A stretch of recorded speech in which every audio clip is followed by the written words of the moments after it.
Bienvenidos a Matemáticas con Gabriela. En este video vamos a hablar un poquito sobre el cero. ¿Por qué querría hacer un video sobre nada? Bueno, pues ese número que representa nada, en realidad, le mueve el tapete a varias áreas de las matemáticas y siempre cuando de repente creemos que algo ya lo tenemos firme y claro, cuando nos preguntamos, ¿y qué pasa con el cero? A veces no pasa gran cosa, pero ese número de repente mueve el tapete, como les digo, y entonces se tienen que adoptar definiciones, porque si no, todo se tambalearía. Vamos a ver algunos de esos casos de manera breve y espero que atractiva.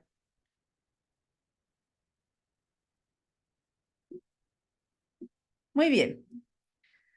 Vamos primero a ver que el cero, que nosotros en nuestro sistema representamos así con una bolita un poco alargada y representa a la nada, no siempre fue tan fácil de concebir. De hecho, los niños no conciben ese concepto de la nada y de número tan fácilmente. Les lleva bastantes años, hasta que por ahí de los 5 o 6 años pueden ya asociar un número, o sea, la representación, con realmente la cantidad.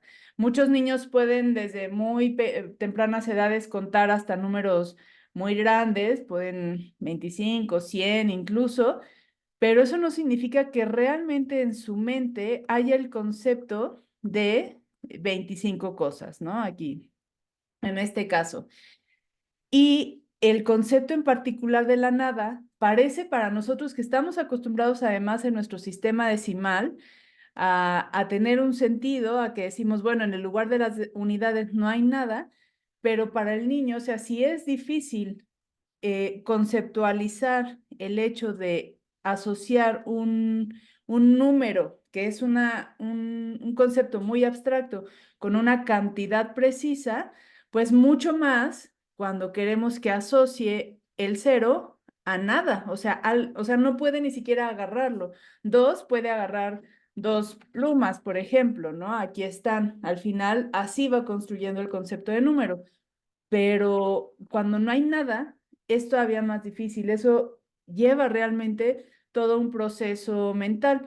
Y algo que a mí me gusta mucho del proceso de aprendizaje es que creo que de alguna manera va emulando el proceso que hemos tenido de aprendizaje históricamente, ¿no? Si hablamos desde el año cero y un poco, por ejemplo, lo que hacíamos en aquel video sobre la historia de la raíz cuadrada, así como vamos aprendiendo que primero para obtener la raíz cuadrada, bueno, estamos obteniendo lo que mide uno de los lados de un cuadrado, eh, pues es que efectivamente así surge, ¿no? La necesidad de entender cómo es que, en este caso, si cada lado mide uno, cuánto es que mide un lado de un cuadrado con determinadas características.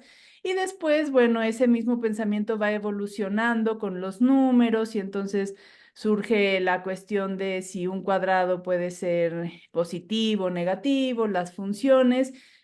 Y eso que nosotros aprendemos en una sola vida, puede ser, o sea, y además ni en una vida, ¿no? O sea, ya para los 20 años, quienes se adentren en las matemáticas ya saben de funciones, de muchas cosas.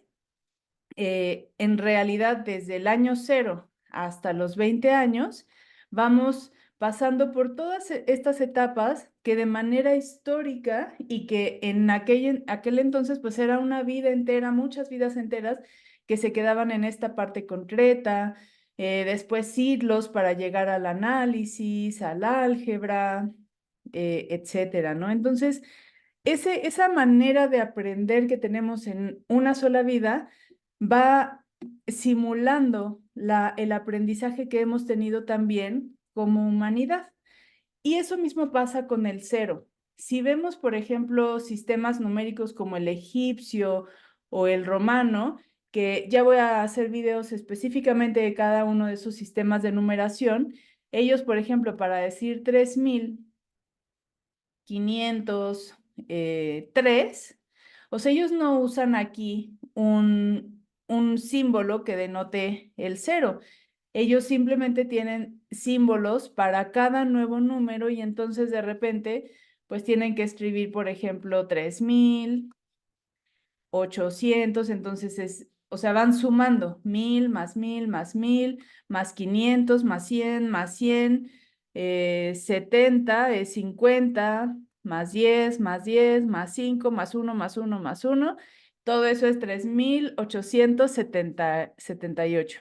Nosotros lo podemos hacer de manera más sintética porque tenemos un sistema posicional, pero ese sistema posicional es posible gracias a que existe el cero, el concepto de la nada, el concepto de que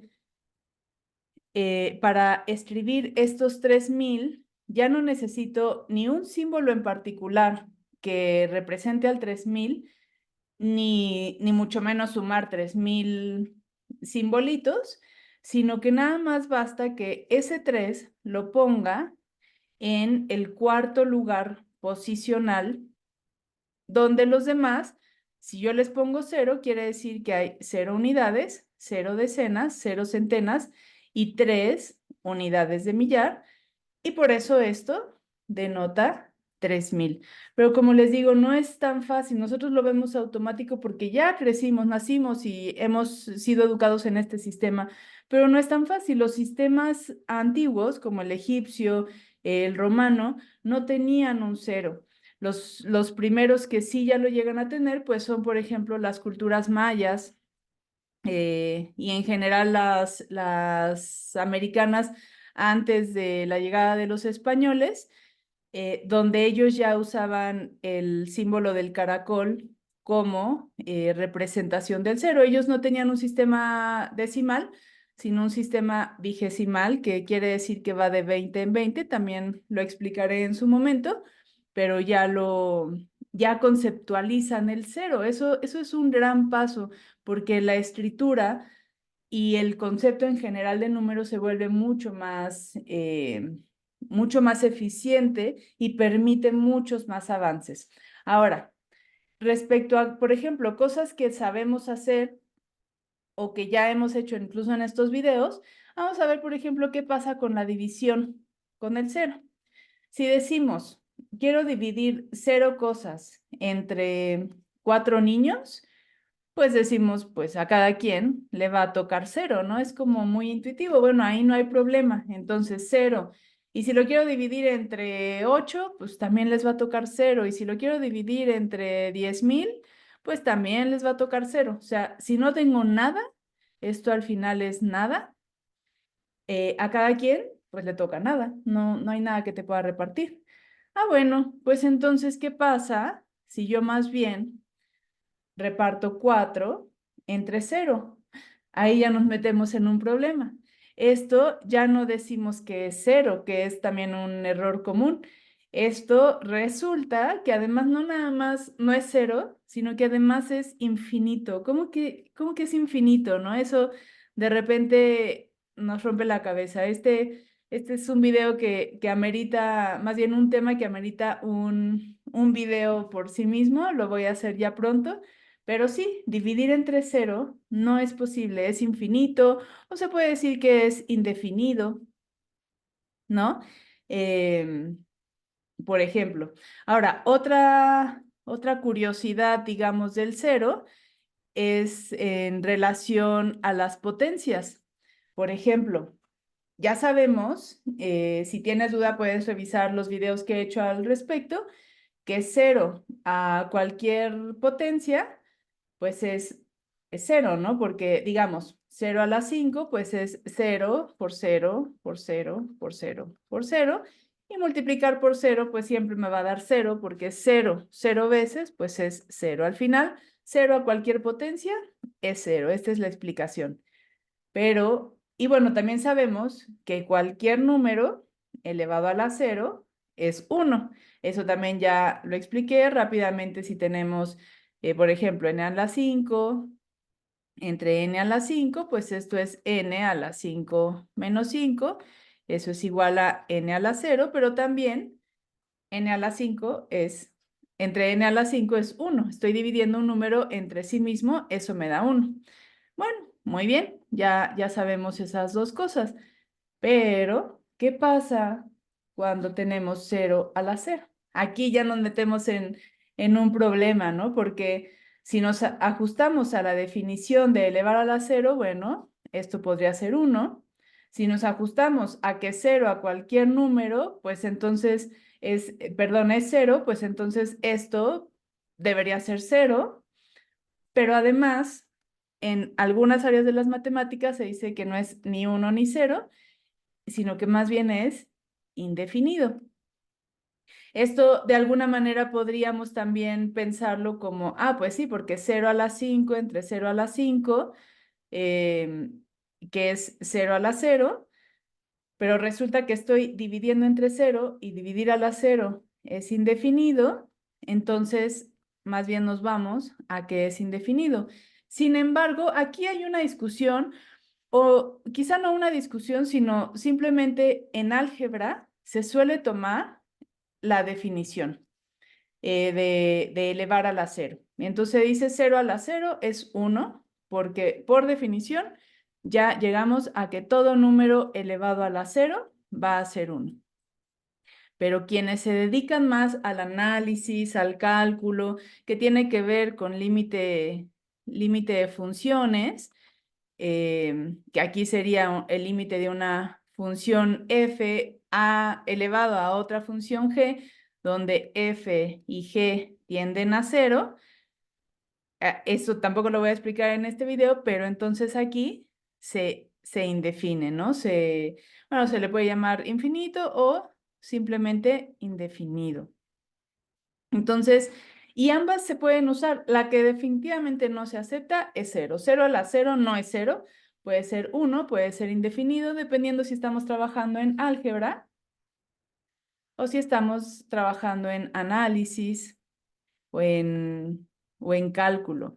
De repente, quien está trabajando en cada área en particular, ya hay gente que no quiere que se cuestione la otra posibilidad, pero siempre es necesario hacerlo, ¿no? Los videos sobre la raíz cuadrada, de repente me decían como que esa pregunta de si es positiva o negativa ni siquiera se debería plantear. Yo creo que cualquier pregunta es válida plantearse, porque eso hace que la gente y sobre todo quienes se están formando, los alumnos, sean seres pensantes. Que a lo mejor la respuesta a muchos les parece evidente, eso está bien, pero la pregunta siempre debe ser válido plantearse.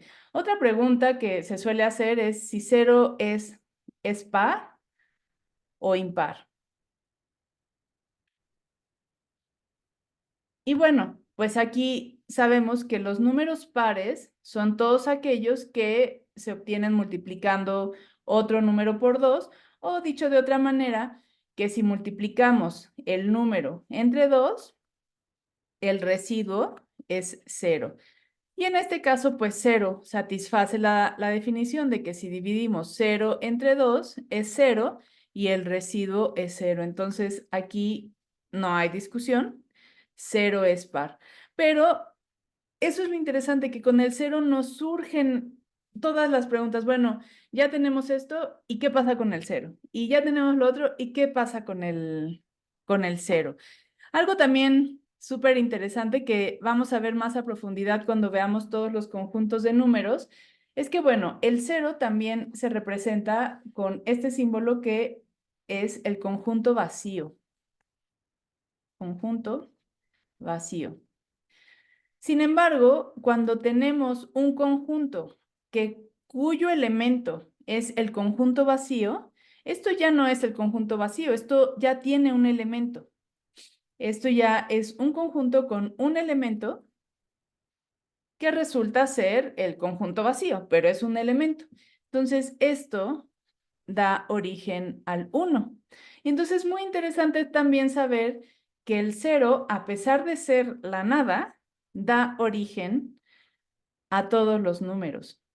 Porque el 2, pues es el conjunto que contiene al vacío y al conjunto que contiene al vacío. Entonces esto ya es el 2 y así podríamos ir formando el 3, el 4 y ya, a partir de ahí vamos a ver cómo se forman también todos los demás números. Entonces el 0 da origen en realidad a todos los números. Y bueno, pues yo espero que este pequeño paseo, un poco histórico, un poco también examinando sus propiedades de este número, de esta manera de representar a la nada, que sí resulta ser nuestro número 0, que además vemos que no siempre existió en la historia. Muchísimos años y muchísimas culturas tuvieron que vivir sin el 0, lo cual eh, parece como insignificante, pero no es cualquier cosa. O sea, nuestro sistema realmente de numeración y de escritura de números es muy afortunado, ya es muy versátil gracias a eso. El sistema binario, por ejemplo, el cual le da origen a toda la computación, programación, etcétera, es posible gracias al 0. También vamos a analizar qué es el sistema binario y cómo es que funciona. En fin, el 0 en realidad le da origen a muchísimas cosas, da origen a muchísimas preguntas y también sí, deja en el tintero muchas otras y nos enseña que también podemos vivir con esa incertidumbre, ¿no? De que de repente algo sea, como en este caso, sea uno y sea indefinido dependiendo desde dónde lo estamos mirando y en qué área estemos trabajando y aprender a vivir con esa incertidumbre, aprender a vivir, a convivir con esas preguntas y permitir que los alumnos las hagan, permitir que esas preguntas sean planteadas. A veces podremos dar respuesta, a veces podremos llegar juntos a la respuesta y a veces no. Y también se puede vivir con eso. Y eso yo creo que es mucho más rico. Me ponían justo en ese comentario que, bueno, hay países donde no se hacen ni siquiera esas preguntas, no se plantean, y los niños saben programar computadoras desde muy chiquitos. Yo la verdad es que prefiero ayudar a crear una sociedad en donde los niños se cuestionan, se reflexionan, buscan diferentes caminos, porque esa capacidad de reflexionar y de pensar no solamente se va a reflejar en poder resolver problemas matemáticos, se refleja en la vida entera. Cuando yo soy capaz de cuestionarme, de reflexionar, de buscar diferentes caminos, no solamente quiere decir que voy a poder sumar 2 más 2 o dividir 0 entre 4, voy a poder aplicar esa capacidad de reflexión en mi vida, en mis propias relaciones, y eso va a generar una sociedad mucho más consciente y mucho más capaz de ser empática y de escuchar los caminos del otro sin pretender que mi camino y mi visión es la única. Y para mí esa es la gran riqueza de dedicarme a la educación. No es nada más meter información en la cabeza y hacer que los alumnos puedan sumar fracciones, sacar raíces cuadradas, resolver binomios al cuadrado. No, es que realmente sean seres humanos que pueden vivir en sociedad, que pueden analizar y que pueden interactuar con otros aceptando sus propias diferentes realidades, porque cada ser humano tiene un mundo dentro de sí. Así es que bueno, espero que este video sea un poco instructivo, también que te dé curiosidad el conocer más sobre el 0, porque vamos a hacer videos al respecto. Y pues nada, si estos videos te gustan, te sirven, por favor suscríbete, dale like, compártelos. Y si quieres que tratemos sobre algún tema en particular, déjamelo en los comentarios. Yo recibo con mucho gusto todas las sugerencias y las observaciones que me hagan. Y nos vemos en la próxima.